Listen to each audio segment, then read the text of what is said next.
Bismillahirrahmanirrahim. Assalamualaikum warahmatullahi wabarakatuh. Perkenalkan, nama saya Fatmawati. Di sini saya akan menjelaskan hasil review jurnal dengan judul Implementasi Logika Fuzzy Mamdani pada Sistem Pendukung Keputusan Penentuan Jumlah Standar Karyawan Toko. Baik, mungkin langsung saja. Di sini ada identitas jurnal. Untuk penulis dari jurnal ini yaitu Andi Darmalau Indrahiswara untuk tahun 27 November tahun 2020. Kemudian masuk pada pendahuluan, di mana dalam pendahuluan ini logika fuzzy merupakan salah satu komponen pembentuk soft computing, memiliki suatu nilai yang dapat bernilai benar atau salah secara bersamaan.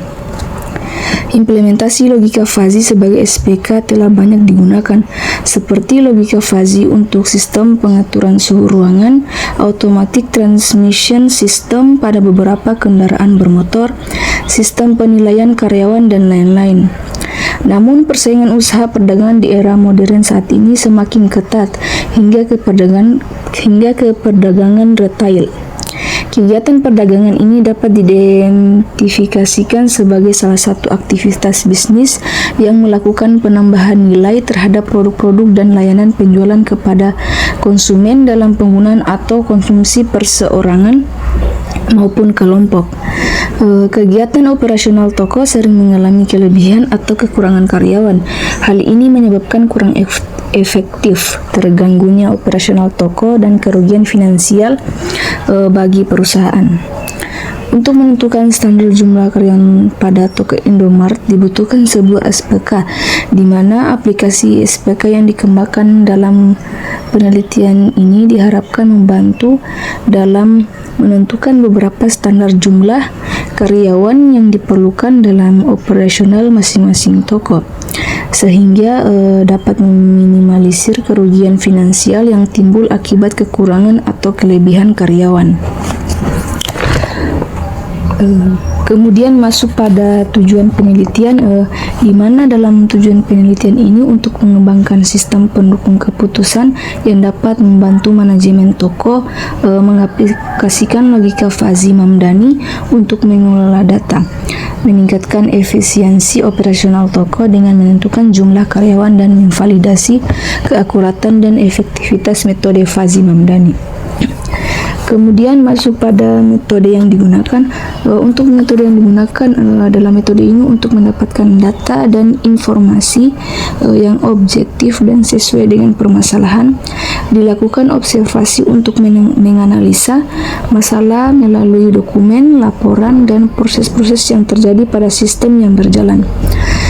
Kegiatan wawancara dilakukan untuk mengumpulkan data dan informasi melalui proses tanya jawab, tatap muka secara langsung, dan mendengarkan keterangan-keterangan yang diberikan oleh narasumber. Terdapat 3 yang digunakan dalam melakukan referensi sistem fuzzy, yaitu metode max atau maksimum, metode aditif atau sum, dan metode probabilistik atau probor.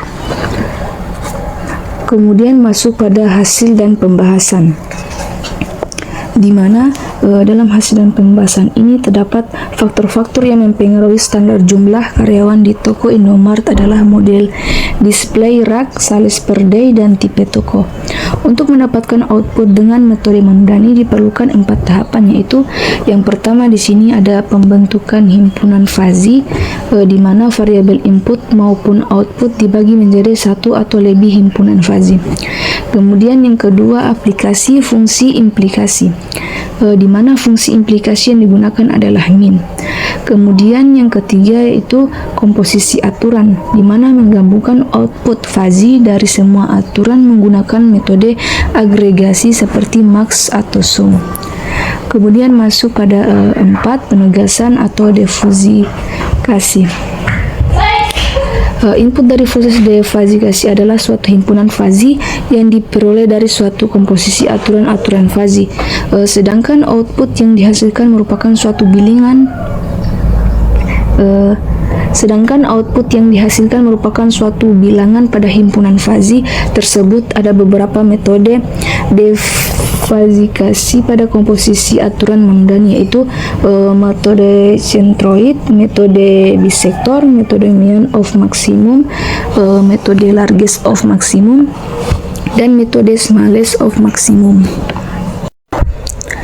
Kemudian masuk pada deskripsi sistem usulan DFD atau data flow diagram, di mana rancangan SPK yang diusulkan dapat digambarkan melalui DFD. Pada gambar 1 itu dia menampilkan diagram konteks, sedangkan gambar 2 menampilkan diagram level 0 sistem yang diusulkan.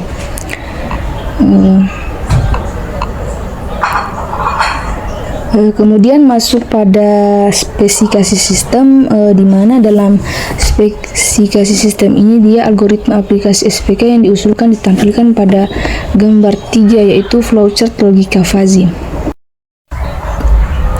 Kemudian masuk pada pendefinisian variabel, di mana dalam pendefinisian variabel ini ada 4 variabel, yaitu sales per day atau SPD, model display atau modis, tipe toko, dan domain toko. Variabel-variabel tersebut diubah dalam bentuk fazi sebagai berikut.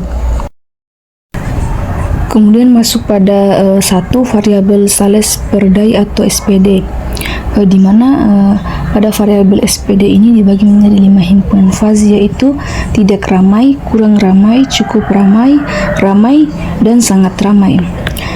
Di mana himpunan fazi yaitu tidak ramai pada interval 0 per hari sampai 10.500.000 per hari. Sedangkan kurang ramai pada interval 10 juta per hari sampai 13.500.000 per hari. Untuk cukup ramai pada interval 13 juta per hari sampai 16.500.000 per hari. Ramai pada interval 16 juta sampai 19.500.000 per hari. Sedangkan sangat ramai pada interval 19 juta per hari. Himpunan fazi untuk variabel sales per day ditunjukkan pada gambar di bawah ini.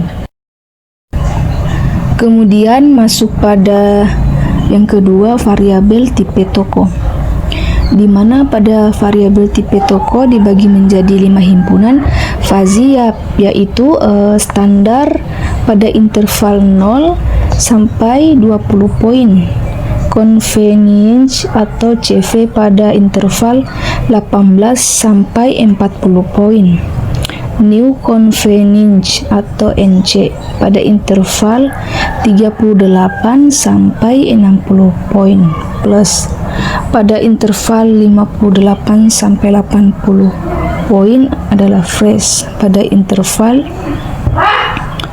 78 poin.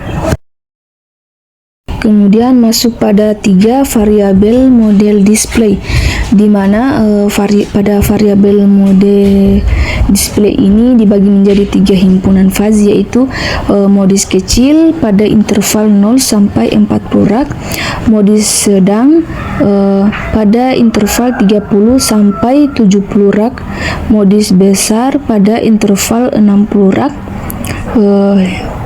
Himpunan fazi untuk variabel modis ditampilkan pada gambar di samping. Kemudian masuk pada 4 variabel domain toko, di mana pada variabel domain toko ini dibagi menjadi 5 himpunan fazi, yaitu apartemen pada interval 0 sampai 20 poin, niaga atau kantor pada interval 18 sampai 40 poin. Kemudian residentil pada interval 38 sampai 60 poin, pada interval 58 sampai 80 poin dia untuk trafik. Kemudian wisata atau hiburan pada interval 78 poin.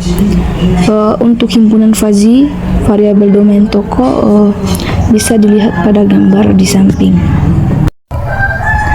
Kemudian masuk pada 5 variabel standar jumlah karyawan toko, di mana pada variabel standar jumlah karyawan toko dibagi menjadi 10 himpunan fazi, yaitu 6 orang pada interval 93 sampai 126,7 orang pada interval 123 sampai 156,8 orang.